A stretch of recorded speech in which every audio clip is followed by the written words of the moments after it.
Hola, ¿qué tal? Muchas bendiciones. Este es el mejor día. Señores, se está llevando a cabo la 79ª Asamblea General de la ONU en la ciudad de Nueva York. Una de las cosas que siempre llama la atención es la cantidad de mandatarios de distintos países que promueven distintas cosas, ¿verdad? Distintas opiniones sobre lo que ellos están haciendo, de su visión sobre el mundo. En esta oportunidad yo digo que Javier Milei tronó en contra de la ONU. Javier Milei fue a colocarle un dedo, ¿verdad?, en la herida a la ONU. Es decir, cuestionó ese organismo. Dentro de las cosas que Javier Milei dijo, le llamó Leviatán, que está en contra de los pueblos, que está en contra de los seres humanos, que dice una cosa y hace otra. Yo creo que el discurso de Javier Milei será presentado en muchas iglesias cristianas evangélicas. ¿Por qué? Porque los cristianos evangélicos llevan la voz cantante con relación al organismo que se llama Naciones Unidas. También hay periodistas, hay gente de todo, ¿verdad? De toda índole. Pero yo sé que muchos pastores que están en los campos, cuando escuchen el discurso de Javier Milei, se van a dar cuenta de que ellos tienen 20 años denunciando lo que dijo Javier Milei. Ahora, ¿qué ha cambiado? Bueno, antes los decían y lo dicen muchos pastores que le dan seguimiento al tema de la ONU. Ahora, lo que ha cambiado es que es un presidente que está admitiendo y que está diciendo algunas cosas de la ONU. Y vamos a ver, ¿qué dice Javier Milei? Bueno, le decía, le llamó Leviatán, le llamó un organismo que impone una agenda de la cual los seres humanos no están interesados. Esas son mis palabras, pero usted vamos a ver el discurso de él. Dice que la ONU ha abandonado para lo cual fue creada, es decir, su misión, su visión la ha cambiado. Dice que busca cambiar el estilo de vida de la gente, el modo de vida de la gente. Es decir, la ONU, en vez de proteger los derechos de la libertad en todo el sentido amplio, la ONU quiere imponer una agenda. Eso no lo digo yo, lo dijo Javier Milei. También dice que la ONU lleva un rumbo trágico. Está diciendo que la ONU se ha desviado, que va por un camino pedregoso, por un camino difícil, porque si pierde rumbo, ¿verdad? Dice que va por un rumbo trágico. Eso quiere decir que no va por buen camino. Lo dice Javier Milei en su discurso. Javier Milei habla de nuevo contrato, pero ¿para qué dice él? ¿De qué nos va a servir eso? Por otro lado, cuestionó de que la Agenda 2030, literalmente él entiende que se trata de políticas ridículas. Lo dijo ahí en la ONU. Oye, esto es una cosa interesantísima. Yo estoy seguro que mucha gente va a buscar este discurso. Yo lo voy a presentar aquí ahora para que usted tenga una idea para confirmar eso que dice Javier Milei. Por otro lado, también vuelve y reitera que la ONU va por la senda equivocada. Fíjense, lo repitió 2 veces. Va por un rumbo trágico y va por una senda equivocada. No está bien. Él fue y cuestionó la diplomacia internacional. Recuerde que ahí lo que están son diplomáticos. Entonces cuestionó eso. Dice que la ONU pues hasta cierto punto, pues ha bendecido a muchas dictaduras que han ido en contra de los derechos humanos.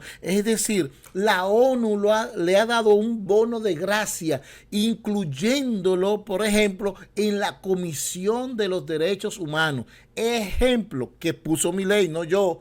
Dijo, pero ¿cómo es posible que aquí en la Comisión de los Derechos Humanos esté Cuba y Venezuela? Ya ustedes saben, o sea, él cuestionó eso, porque él entiende que en esos países no se garantiza el derecho a la vida, el derecho a la libertad, bajo los criterios que ellos dicen. Entonces dice, ¿cómo es posible? Él entiende que eso no es correcto.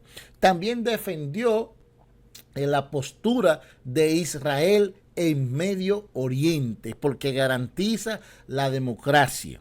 Entonces, dice también que la ONU ha tenido una incapacidad, pues, de generar políticas que vayan en contra del terrorismo, y que la ONU ha perdido credibilidad y que su agenda 2030 o 2020 fracasó.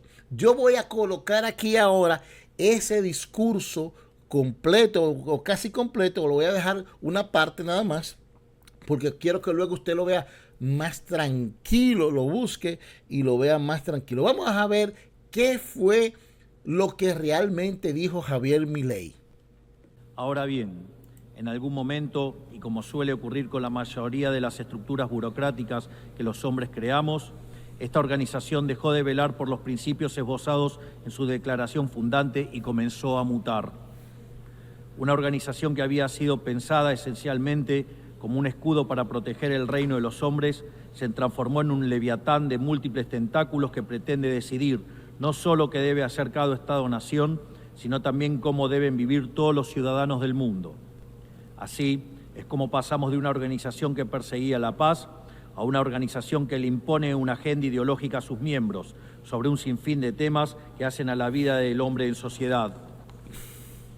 El modelo de Naciones Unidas que había sido exitoso, cuyo origen podemos rastrear en las ideas del presidente Wilson, que hablaba de la sociedad de paz sin victoria y que se fundaba en la cooperación de los Estados-nación, ha sido abandonado.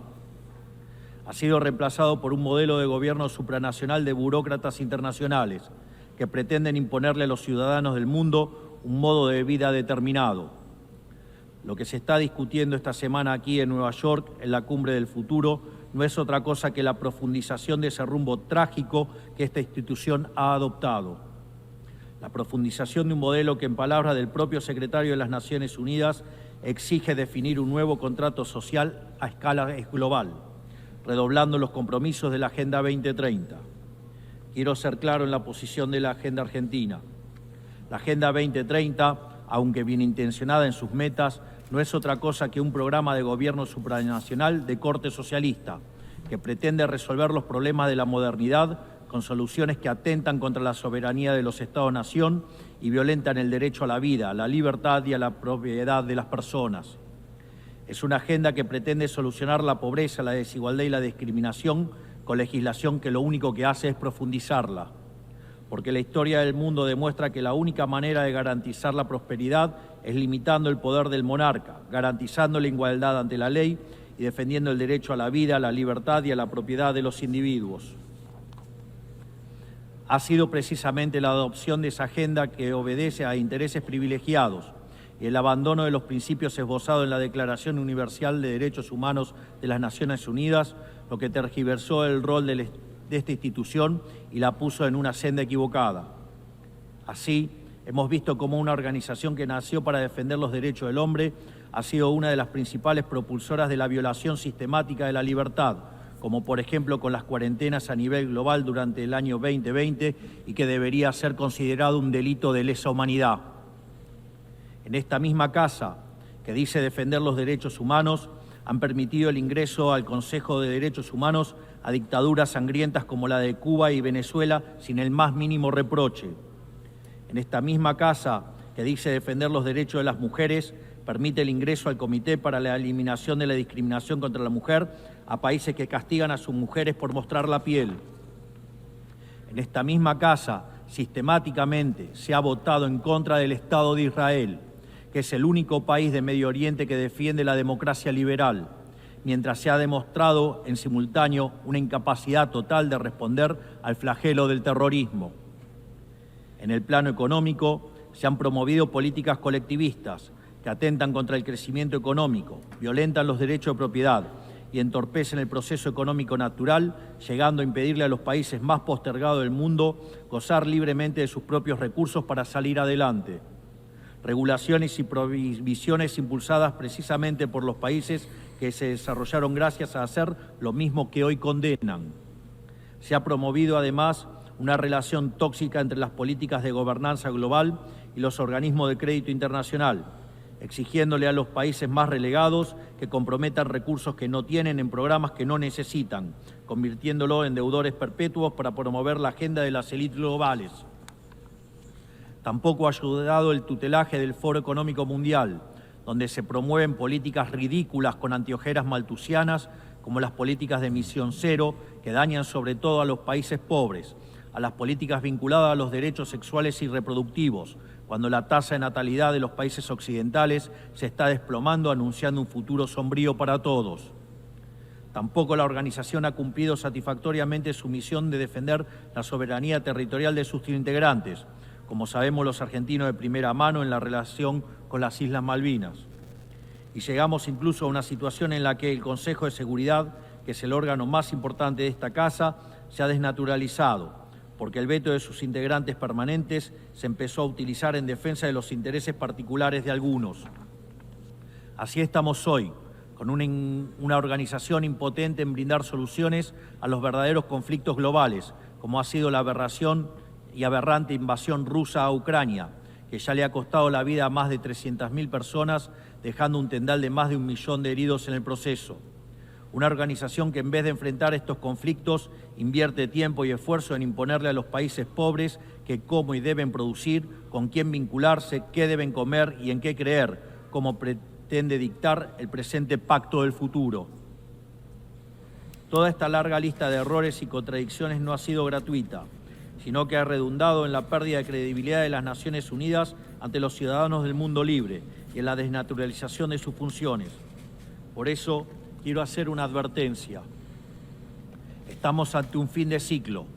El colectivismo y el postureo moral de la agenda woke se han chocado con la realidad y ya no tienen soluciones creíbles para ofrecer a los problemas reales del mundo. De hecho, nunca las tuvieron. Si la Agenda 2030 fracasó, como reconocen sus propios promotores, la respuesta debería ser preguntarnos si no fue un programa mal concebido de inicio, aceptar esa realidad y cambiar el rumbo. No se puede pretender persistir en el error redoblando la apuesta de una agenda que ha fracasado. Siempre ocurre lo mismo con las ideas que vienen de la izquierda. Diseñan un modelo acorde a lo que el ser humano debería ser, según ellos, y cuando los individuos libremente actúan de otra manera, no tienen mejor solución que restringir, reprimir y coartar su libertad. Señores, ahí pues vimos parte del discurso de Javier Milei, que yo digo que llegó a la ONU e hizo una radiografía, le pasó un escáner a la ONU, y por eso yo decía al principio de que este discurso de Javier Milei, pues muchos pastores se van a sentir feliz porque ellos vienen denunciando cómo la ONU se ha desnaturalizado.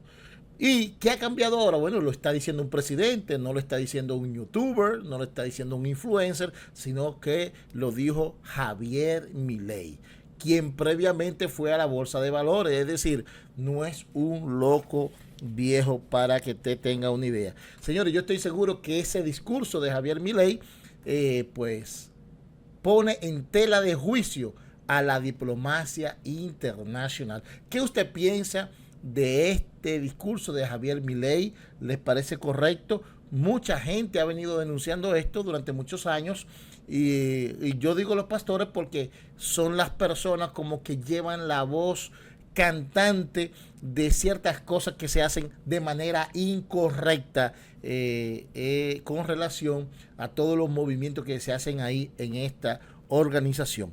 Esa fue parte de la participación de Javier Milei en la 79ª o número 79 de la Asamblea General de las Naciones Unidas.